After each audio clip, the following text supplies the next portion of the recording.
Okay, so ladies and gentlemen, thank you very much for tuning in to the Sex and Suicide Podcast. I am here with a good friend of mine named Kimmi, and we have a really unique way that we met. So we're going to get into that in a minute. We've moved Woman Crush Wednesday from Wednesday to Saturday. It happens. People have things that come up. So Kimmi's been kind enough to come with us and be here today on this Saturday evening. And she's got a really interesting story to share. So what I want you to do, Kimmi, well, first of all, say hello to everyone, Kimmi. Let them hear your voice. Hi, everybody.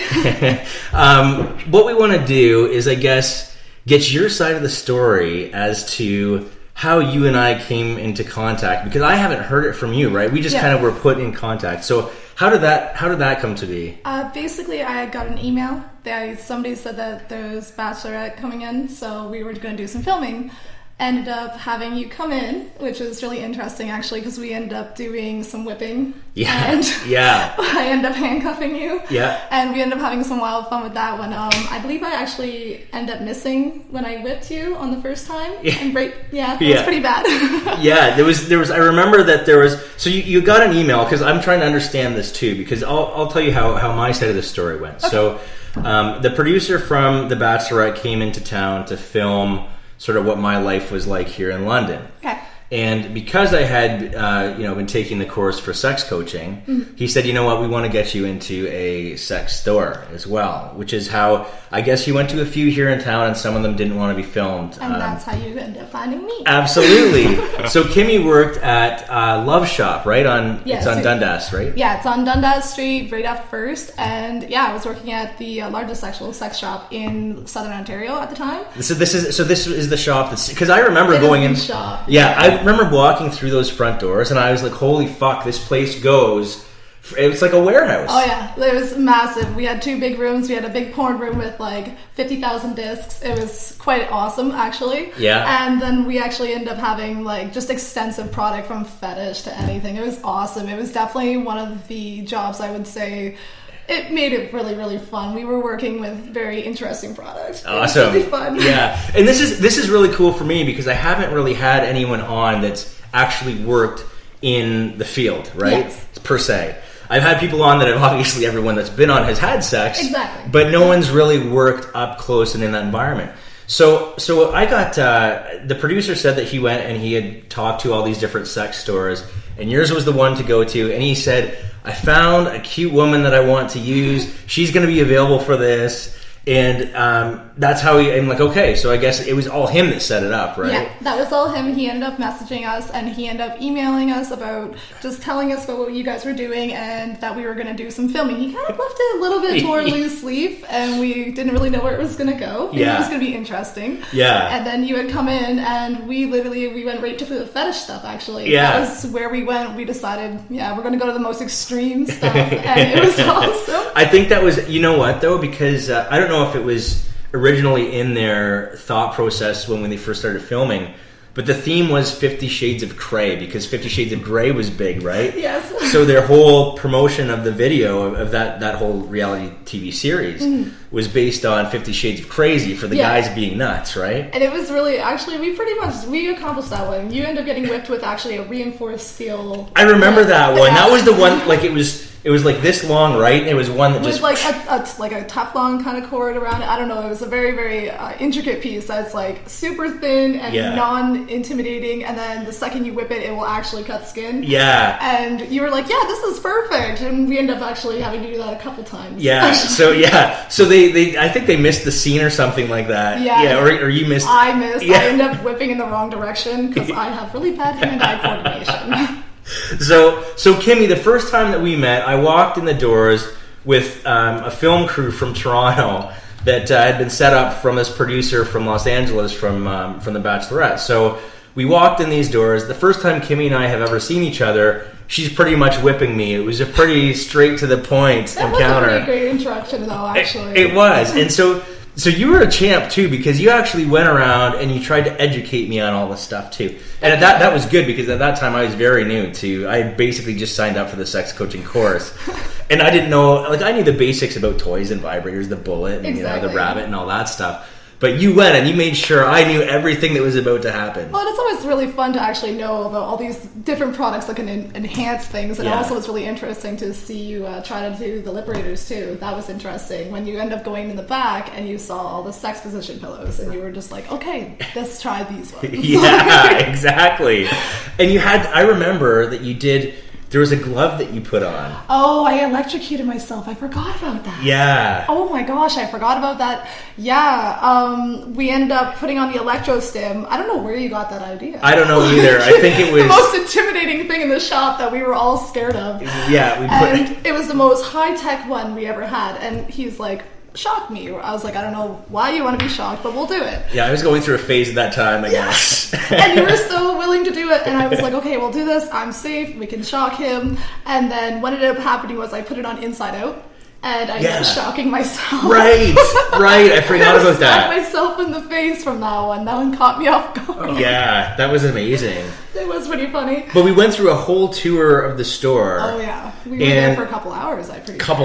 Filming. I remember because I had these big black dildos that he was making me do some curls with, and we had the giant ones that were like as long as like your torso. Yeah, and they it were was huge. Crazy. Yeah, they were like thick too. I was like, whoa. Yeah, and you were just like, it was wild. We were definitely opening up everything we could possibly get our hands on. And after a while, it turned into a playground. It did. It did turn into a playground. I think what happened is, and I don't think I've ever seen to this day that producer laugh as hard as he was laughing in that store.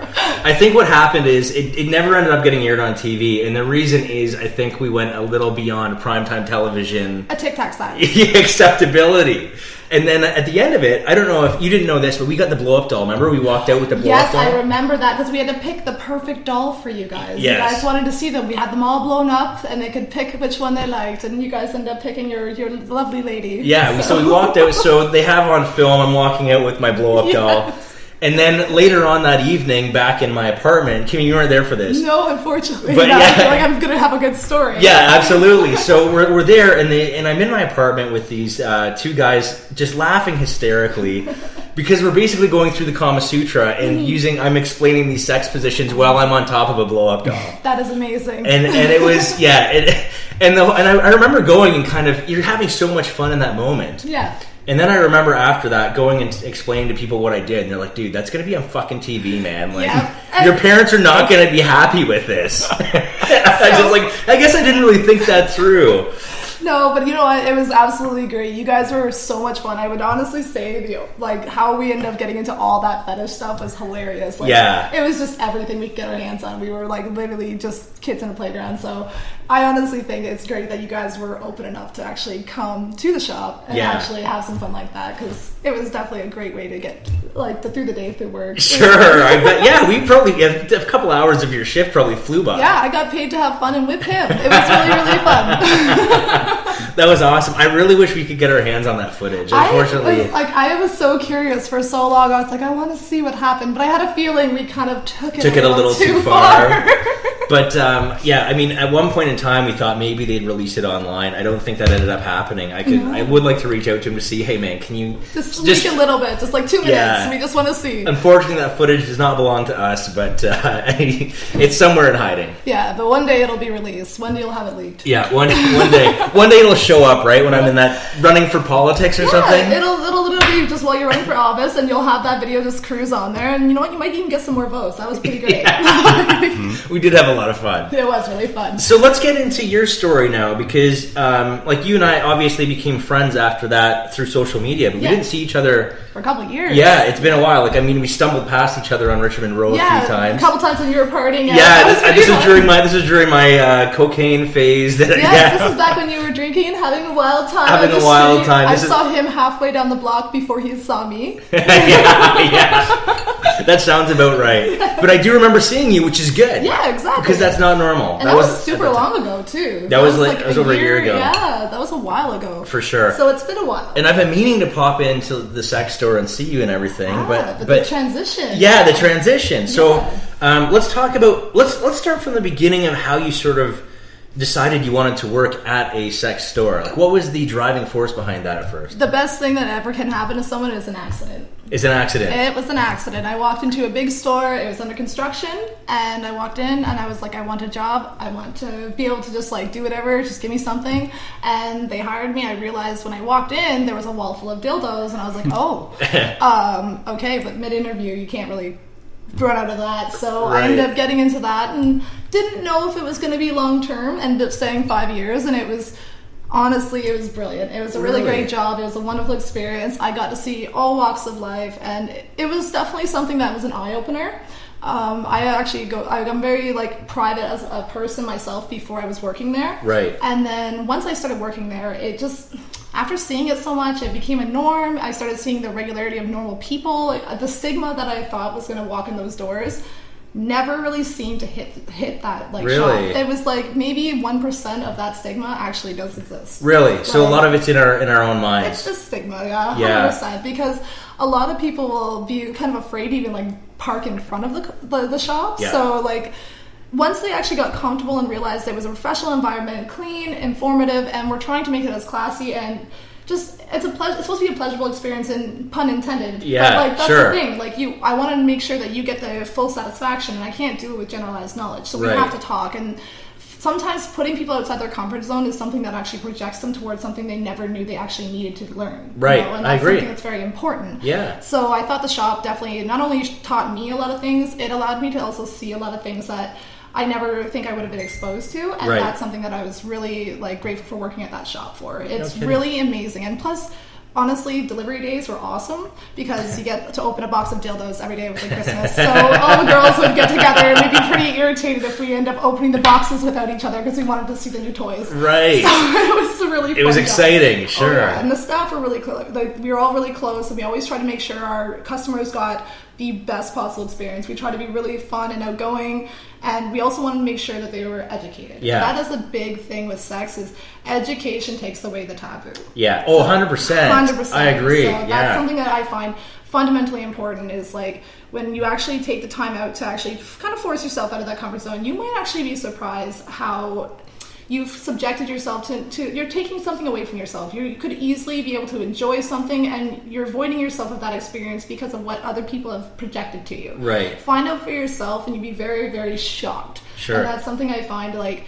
once those people started doing it, I had regular customers coming in like every week. They were like just your average Joes, and it was really, really great. So yeah. No kidding. It was really nice. So did you go, when you went into this line of work for 5 years, because it was, did you have to kind of learn as you went? Oh yeah. Okay. At every box, I've all over my Facebook, you can see some of my reactions. I literally was going and opening every, like, they have testers that they would send us. Okay. And I'd be opening them, Did you try them all? We got sent so many toys. I honestly thought it was the weirdest job, in the sense of the boss would send us new toys, and he would literally, it kind of felt like our boss was telling us to go fuck ourselves and then tell us like what the review was. So it was like I had to give a personal referral. So that's awesome. That was pretty fun. But like, yeah, it was a great job, I must say. Like, got a lot of benefits from the job. So, right, and I got to meet a porn star. That was cool. I met you. Yeah, and that was for like, sure. I met some really interesting people. I gotta say, this job definitely was a place to be. It brought you out of your shell, so to speak? 100%. I used to be a very big girl that was very shy and mousy, and then I ended up becoming very antisocial,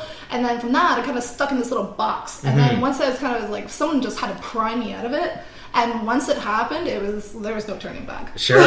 No kidding. So definitely really fun. That's amazing. So you're in agreement then, because I know that since I started learning about, we're going to call it sexology, because in the field of sex coaching, it is sort of 100 hours of coaching, 100 hours of sexology, and that's kind of what you dive into. Yeah. But I know for me, as soon as I started learning about everything, and it was mind-blowing at first. Yeah.